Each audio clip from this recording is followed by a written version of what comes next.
கர்த்தருடைய நாம மகிமைப்படுவதாக. நான் உங்கள் சகோதரி மெஸ்ஸி தவராஜ். கர்த்தர் இன்றைக்கு நமக்கு தருகிற வசனம் சங்கீதம் 91:11-12. உன் வழிகள் எல்லாம் உன்னை காக்கும்படி உனக்காக தம்முடைய தூதர்களுக்கு கட்டளையிடுவார். உன் பாதம் கல்லில் இடராதபடிக்கு அவர்கள் உன்னை தங்கள் கைகளில் ஏந்தி கொண்டு போவார்கள். ஆமாங்க, ஏதோ ஒரு பிரச்சனை குறித்து நீங்கள் கலங்கி கொண்டிருக்கலாம். அந்த பிரச்சனை என்னவாக முடியுமோ, என் குடும்பத்தை என்ன செய்து விடுமோ, அல்லது என்னை தற்கொலைக்கு நேராக நடத்திடுமோ என்று சொல்லி கலங்கி கொண்டு இருக்கிற சகோதரனே, சகோதரியே, கர்த்தர் உங்களை பார்த்து சொல்கிறார், உன் வழிகளெல்லாம் உன்னை காக்கும்படி உனக்காக தம்முடைய தூதர்களுக்கு கட்டளையிட்டாருங்க.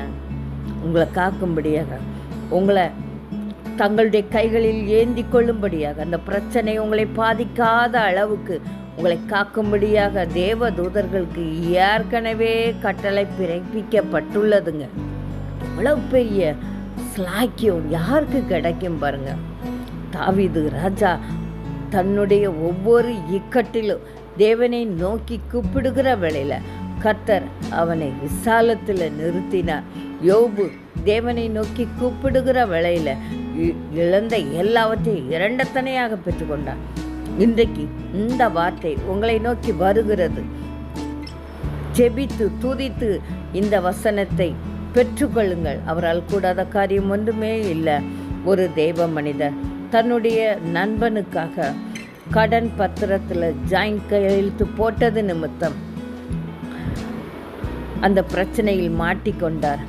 சம்பந்தப்பட்ட மனிதர் நழுவி விட்டதின் நிமித்தம் எல்லா கடன் பிரச்சனையும் இந்த தெய்வ மனிதர் தலையில் விழுந்தாயிற்று. என்ன செய்வது என்று சொல்லி அந்த மனிதருக்கு தெரியவில்லை.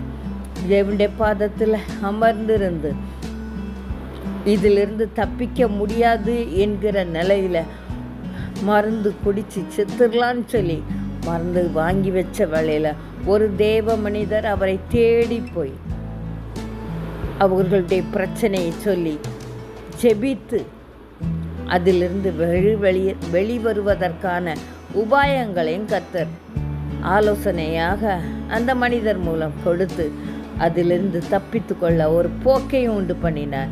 இன்றைக்கு உங்களுக்கும் அந்த பிரச்சனைகள் எதுவும் தாக்காத அளவுக்கு கர்த்தர் உங்களுக்கு முன்பாக ஒரு தேவதூதர்களை அனுப்பியிருக்கிறார். கர்த்தரை துதித்து மகிழ்ந்து பாடுங்கள். கர்த்தர் தாம் இந்த வார்த்தை ஆசீர்வதிப்பாராகவே.